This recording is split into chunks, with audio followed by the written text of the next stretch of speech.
Il-Parlament ta' spiss ikun fl-aħbarijiet, iżda s-sessjoni ta' tlieta kienet waħda b'differenza.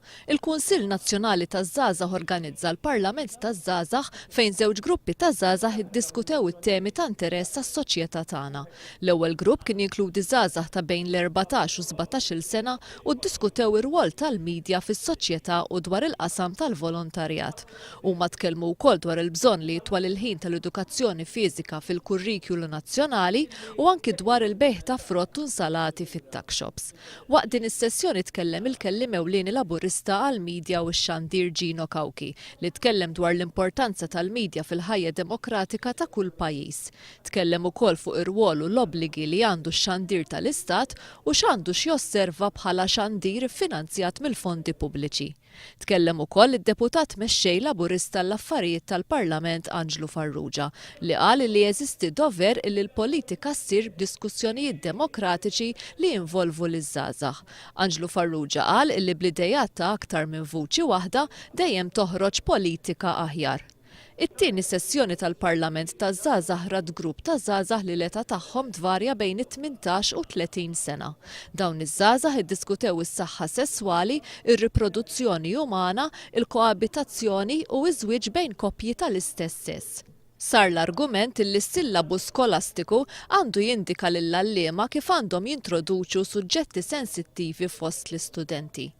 Kellhom ukoll anki rakkomandazzjonijiet bħal dik imsejħa Baby Think Twice. Din nipproponu li jkun hawn baby simulators jinxtraw tnax-il tarbija. Ovvjament mhux ta' vera, ikunu però eżattament jagħmlu l-istess ħaġa. Huma vera professjonali, huma Amerikani ilhom li ġew inventati mill-1994 u bażikament diġà ġew studjati barra minn Malta u rnexxew ħafna. Ir-riżultat ikun illi it-tfajliet u kemm il-ġuventur ukoll illi qegħdin fil-form 2 ikun jafu x'jiġifieri li jkollok tarbija għal ġimagħtejn. Hija opportunità biex iż-żgħażagħ jitkellmu, jkollhom opportunità biex jitkellmu fil-Parlament u jidħlu b'mod iktar apert u juru l-idejat tagħhom.